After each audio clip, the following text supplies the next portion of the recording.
This channel does not promote any violent, harmful, or illegal activities. All content provided by this channel is meant for an educational purpose only. তবে এই মুহূর্তের একটা বড় খবর জানিয়ে রাখি আপনাদের।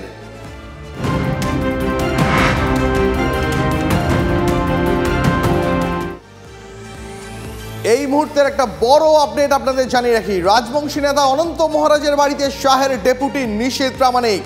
সূত্রের খবর, বৃহস্পতিবার মনোনয়ন জমা দেওয়ার সময় অনন্তকে থাকার অনুরোধ করতে গিয়েছিলেন নিশীথ।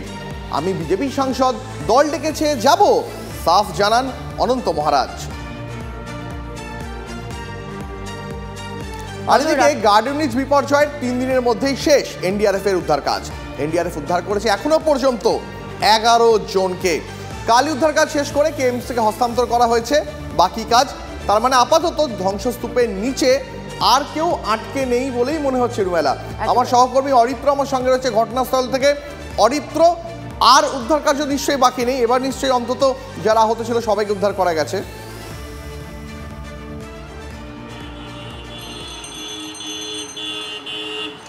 নিপ, দেখো, নিঃসন্দেহে ঘটনার 3 দিনের মধ্যে অর্থাৎ 72 ঘন্টার মধ্যে যুদ্ধকালীন তৎপরতায় এনডিআরএফের যে উদ্ধার কাজ, সেই কাজটা ইতিমধ্যেই সম্পন্ন হয়েছে এবং 11 জনকে এই ধ্বংসস্তূপের নিচ থেকে উদ্ধার করা গিয়েছে এনডিআরএফের তরফে। গতকাল রাত্রেই এনডিআরএফ তাদের সমস্ত উদ্ধার কাজ সম্পন্ন করে কলকাতা পুরসভা এবং ডিজাস্টার ম্যানেজমেন্ট যারা রয়েছেন কলকাতা পুলিশের, তাদের হাতে উদ্ধার কার্যের বাকি কাজটাকে হস্তান্তর করে দিয়েছে।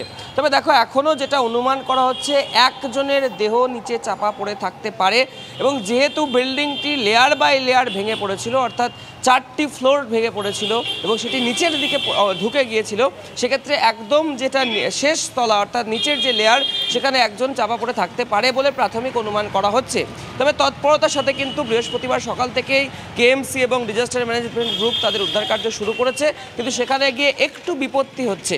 তার কারণ, যেহেতু সংকীর্ণ রাস্তা বা সংকীর্ণ জায়গা, সেখানে গিয়ে বড় জেসিবি বা পেলোডারের মতো যে যন্ত্রগুলি দরকার এই ধ্বংসস্তূপ সরাতে, সেগুলি ভিতরে প্রবেশ করানো যাচ্ছে না। সেক্ষেত্রে মানুষের দ্বারা অর্থাৎ ধন্যবাদ, পরিস্থিতির দিকে নজর রাখো। আর এই বন্দর এলাকায় 134 নম্বর ওয়ার্ড, যেখানে এই ঘটনা ঘটেছে, আজহার মোল্লা বাগান, একটা ছবি ভীষণভাবে সোশ্যাল মিডিয়ায় ভাইরাল হয়েছে। 2টি বিশালাকার বহুতল আর তার মাঝখানে আনুমানিক 5 ফুট চওড়ার এক আশ্চর্য বাড়ি। হ্যাঁ, ঠিক এই ছবিটাই। পুরো আইন অনুযায়ী 2 কাঠা জায়গায় বাড়ি করতে হলে 1/3 পার্ট 1/3 জায়গাতে ছাড়তে হয়। তাহলে কিভাবে তৈরি হলো এই বাড়ি? প্রশ্ন তো উঠবেই। বাড়ি তৈরির পেছনে কোনো প্রভাবশালীর হাত আছে কি? গার্ডেন ব্রিজের বিল্ডিং বিপর্যয়ের পরে একাধিক জায়গায় বেশ কিছু অদ্ভুত রকমের বাড়ি দেখা গিয়েছে। কখনো কোনো বাড়ি হেলে পড়েছে, আবার কখনো কোনো বাড়ি ফাটল ধরে গিয়েছে। কিন্তু এবার আজহার মোল্লা বাগানে এক অদ্ভুত বাড়িও দেখা গেল। 2টি বড় বাড়ি, তার মাঝখানে 2 থেকে 3 হাতের ব্যবধানে একটি ছোট বাড়ি। আর সেই বাড়িতেই মানুষজন দিব্যি বসবাস করছেন দীর্ঘদিন ধরে। কিন্তু এই বাড়ি কিভাবে নির্মাণ হলো, কেনই বা তৈরি করা হলো এই বাড়ি, সেটা অবশ্য অনেকেই জানেন না। কিন্তু এই বাড়ি দেখতে অনেকেই আসছেন আর দেখে মজাও পাচ্ছেন, কারণ এই যে 2টো বড় বিল্ডিংয়ের মাঝখানে আর একটা ছোট বিল্ডিং, মেরে কেটে ওই 2 হাতের মধ্যে একটা গ্যাপ রয়েছে, আর তার মধ্যেই গড়ে উঠেছে 4তলা একটি বাড়ি। ক্যামেরায় বিনোদের সাথে Aritra, TV9 Bangla, garden bridge.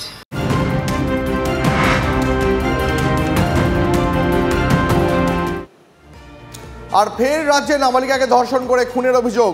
মৃতার পরিবারের অভিযোগ, ধর্ষণ করে খুনের পর ছাদের ঘরে 3 দিন দেহ লুকিয়ে রাখা হয়েছিল। ঘটনা প্রকাশ্যে আসতে গলায় ফাঁস লাগিয়ে নাবালিকার দেহ ঝুলিয়ে দেওয়া হয়। আমার সহকর্মী কৌশিক দত্ত এই বিষয়ে আরো বিস্তারিত জানাতে আমার সঙ্গে এই মুহূর্তে লাইভে রয়েছে। কৌশিক,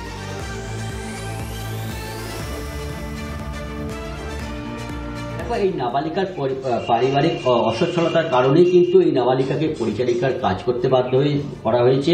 এত অল্প বয়সে কিন্তু এই নাবালিকাকে পরিচারিকার কাজ নিতে তার পরিবার বাধ্য করেছে, এমনটাই কিন্তু জানা যাচ্ছে, শুধুমাত্র আর্থিক সমস্যার কারণে। কিন্তু তার যে এমন করুণ পরিণতি হবে তা কিন্তু কখনোই ভাবেনি তার পরিবার। গতকাল সন্ধে নাগাদ এই নাবালিকার মৃতদেহ উদ্ধার হয় এবং এই নাবালিকার মায়ের দাবি যে গত 3 দিন ধরে এই পরিচারিকার যে বাড়িতে কাজ করে সেই বাড়িতে কাজ করতে যাওয়ার পর থেকে গত 3 দিন ধরে কিন্তু এই নাবালিকা নিখোঁজ ছিল এবং স্বাভাবিকভাবে প্রশ্ন উঠছে যে বাড়িতে কাজ করতে যেত এই নাবালিকা তার বাড়ি থেকে কিন্তু মৃতদেহ উদ্ধার হয়েছে এবং কি স্বাভাবিকভাবে কিন্তু এই কারণে অনেক প্রশ্ন উঠছে। নাবালিকার মায়ের দাবি যে এই পরিবারে এক যুবক তার মেয়েকে প্রথমে ধর্ষণ করে তারপর খুন করে এবং যাতে প্রমাণ লোপাট করা যায় যাতে কেউ সন্দেহ চোখে না দেখে সেই জন্য কিন্তু 3 দিন ধরে ওই বাড়িরই চিলেকোঠার ঘরে এই নাবালিকাকে মৃত অবস্থায় লুকিয়ে রাখা হয়েছিল। যখনই পরিবারের তরফ থেকে গতকাল থানায় নিখোঁজ ডায়েরি করা হবে এই খবর পায় তার একেবারে কৌশিক, আপাতত তুমি আমাদের সঙ্গে থাকো।